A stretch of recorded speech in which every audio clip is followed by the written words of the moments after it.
Assalamualaikum warahmatullahi wabarakatuh. Alhamdulillah wa syukurillah ala ni'amillah. La hawla wa la quwwata illa billahil alil azim. Amma ba'd.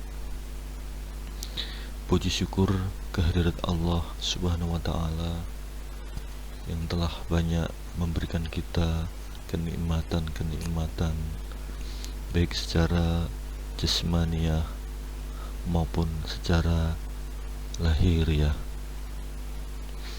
Kemudian sholawat serta salam tak lupa kita haturkan kepada junjungan kita Nabi Agung Muhammad Sallallahu Alaihi Wasallam, yang mana telah merubah dunia dari zaman kegelapan hingga terang benderang. Baik sahabatku, dimanapun Anda berada,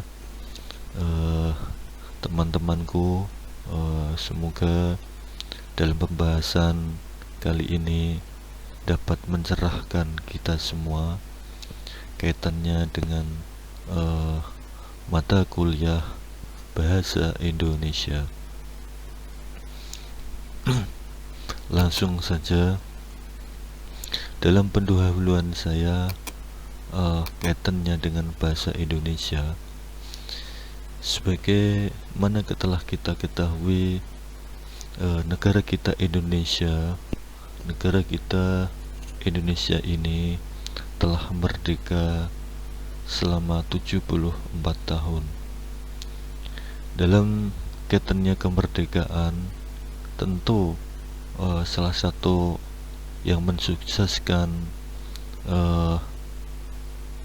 kaitannya dengan kemerdekaan, tak lupa juga dengan kaitannya berbahasa Indonesia, yang tentu bisa menyatukan seluruh suku, ya, seluruh dari perbedaan ini, sehingga bahasa Indonesia sebagai bahasa pemersatu bangsa, sebagai bahasa persatuan dan bahasa negara di Negara Kesatuan Republik Indonesia ini banyak memiliki fungsi yang sangat dominan dalam kehidupan bermasyarakat.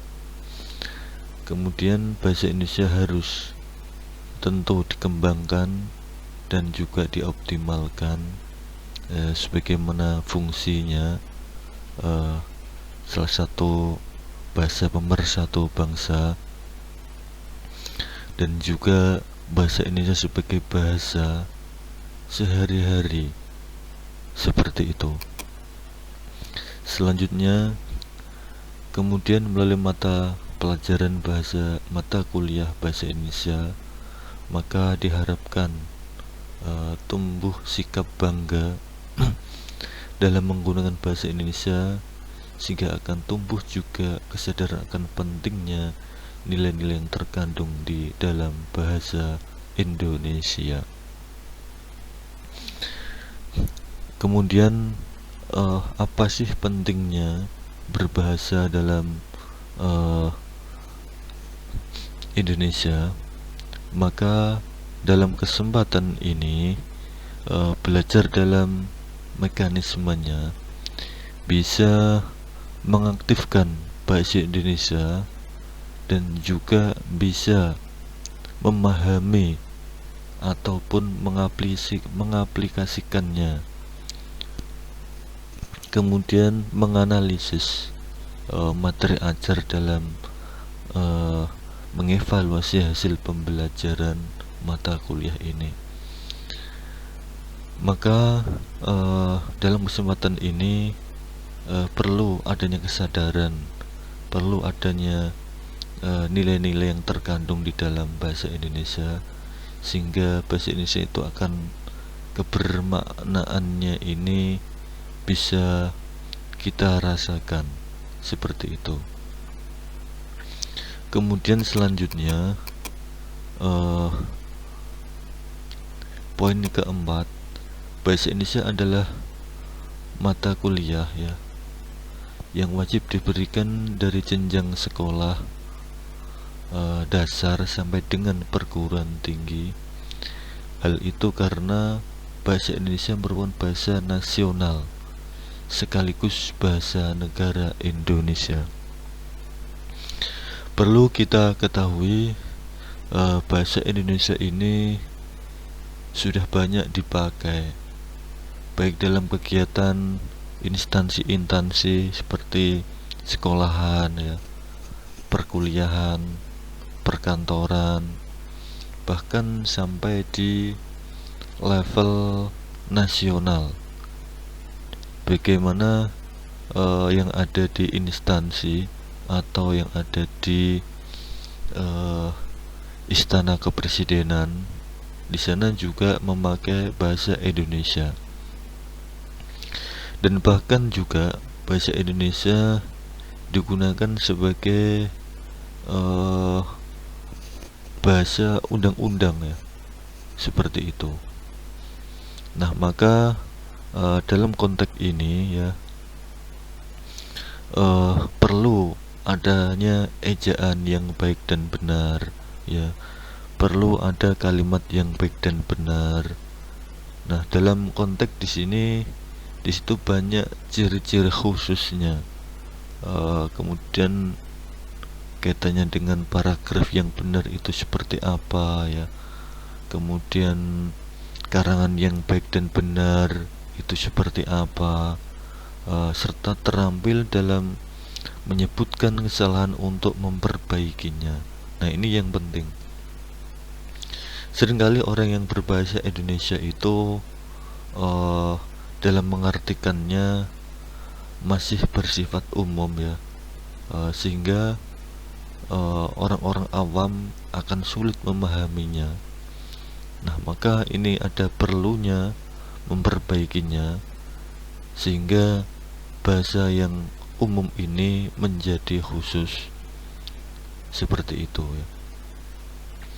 Kemudian menurut Oka dalam Musli 2009 halaman 8 menyebutkan bahwa bahasa Indonesia secara nasional berfungsi sebagai lambang kebanggaan nasional.